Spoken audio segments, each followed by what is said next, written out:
आज mood fish फ्रायचा आहे, बाकी काय चालणार नाही. स्वयंपाकाला कधी हात नाही आणि फरमाईशी फुल ऑन. अगं बायको राबते म्हणून फिश फ्राय भेटते. बरं चला करते. स्वयंपाकाला कधी हात नाही पण फरमाईश फुल ऑन. नमस्कार, मी मीनल. जरा नखरेल आहे पण माझ्या झटपट किचनमध्ये तुमचं स्वागत करते. खूप मनापासून स्वागत.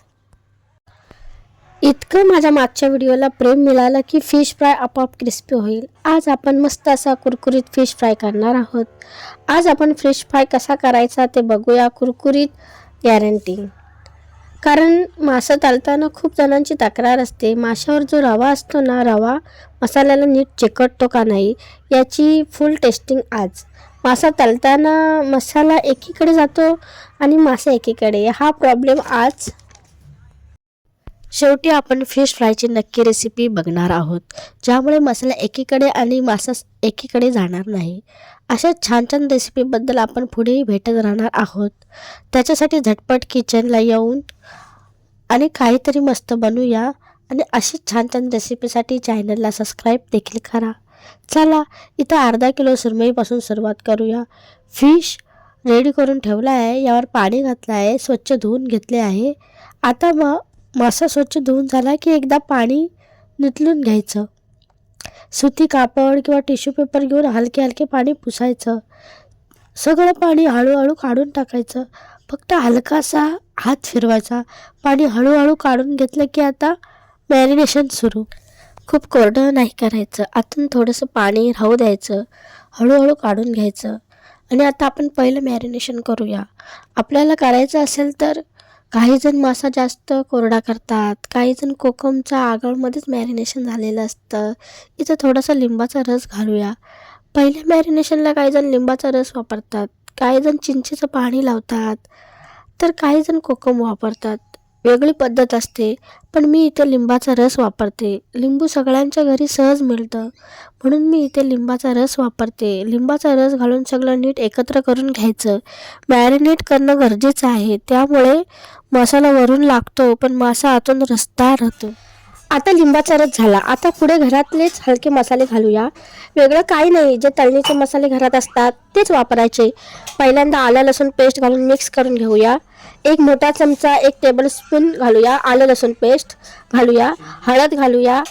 हळद पाव चमचा घालायची. मीठ अर्धा चमचा घालूया. आता हे सगळं मसाले माशाला नीट मिक्स करून घ्यायचे.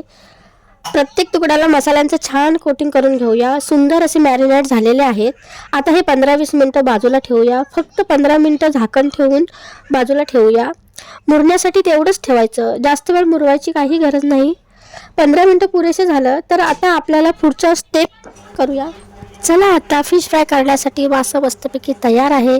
हा मसाला घरातलाच काय वापरातला आहे, म्हणून मी आधीच तयार ठेवते.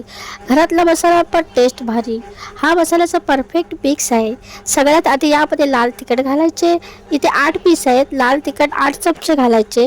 यामध्ये 2 चमचे धण्याची पावडर घालूया. जास्त मसाले नाही, कोकणी स्टाईलमध्ये फक्त हळद आणि तिखट. चवीनुसार मीठ घालूया. सगळे मसाले एकत्र करून छान मिक्स करून घ्या. मसाला कमाल दिसतोय, सुगंध तर भारीच आहे, स्मेल तर जबरदस्त आहे. आता हलके पाणी घालून मिक्स करूया. सर्वसाधारणपणे असं पेस्ट करून घ्या. हलके पेस्ट तयार करा, घट्ट नको. सर्वसाधारणपणे हवे, कारण घट्ट पेस्ट बुडायला अवघड पडते. हो, माशावर आपल्याला लावायची आहे ही मिक्सचर, माशावर चिटकवायची आहे. आपल्याकडे जवळपास मसाला तयार आहे. 1 कप बारीक रवा आहे, इतकाच लागेल. सुरमईचे तुकडे जास्त असल्यामुळे रवा थोडा जास्त लागतो. यामध्ये 1 चमचा लाल तिखट घालूया आणि थोडंसं मीठ घालूया. आपण तयार केलेल्या मसाल्याचं मिक्स सुरमईच्या तुकड्यांवर चांगला चोळून घ्या. रवा मसाल्याचं आवरण एकदम परफेक्ट आहे, खूप चवदार लागेल. अशा चमचमीत मस्त रेसिपीसाठी झटपट रेसिपीला फॉलो सबस्क्राईब करा. झटपट मराठी रेसिपीला सबस्क्राईब करा आणि नोटिफिकेशनसाठी बेल आयकॉन दाबायला विसरू नका.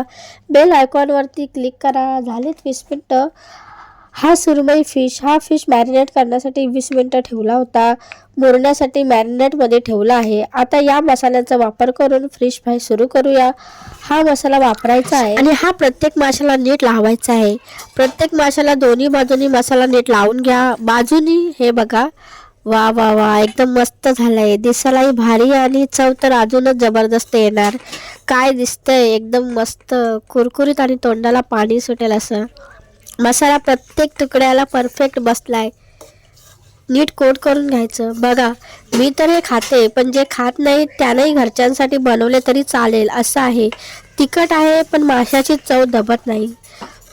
माझं माशावर खूप प्रेम करते. सो जनरली बनवायला मजा येते. घरी नवरा हॉटेलमध्ये खाण्यापेक्षा घरचं खाणं पसंत करतो, पण शेजाऱ्यांना वास पसंत पडत नाही.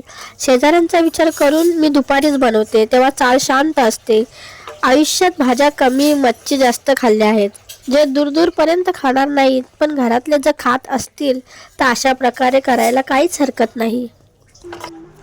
फिश फ्रायचा सुगंध सुटल्यावर कोणाचीच खायची इच्छा होणार नाही असं कसं? हे तर अगदी खरं आहे. एकदम सुरेख झाले. मसाल्याचं कोटिंग परफेक्ट बसलं आहे. आता हा तळायला जाईल. रव्यामध्ये घालूया. जोर न देता रवा फक्त असा दाबून घ्यायचा, लावायचा बरं का. यामुळे माशावर रव्याचं छान आवरण बसतं. फ्राय करताना रवा मसाला छान टिकून राहतो. त्यामुळे इथे रवा हलकासा दाबूनच लावतो. रवा लावताना कंजूसपणा नको. नीट कोटिंग हवंय. आमच्या घरात माशापेक्षा त्याचं कोटिंगच जास्त फेवरेट आहे आणि हे असं झालंय. रवा जास्त वाटला तर हलकासा शेक करा. एक्स्ट्रा रवा निघून जाईल. दिसायलाच भारी, चव तर अजून भारी. सगळ्या बाजूनी मसाला नीट लागलेला आहे. अशा पद्धतीने सगळ्या माशांना मसाल्यात नीट घोलवून घेतला आहे. आहा, काय दिसतंय, एकदम मस्त.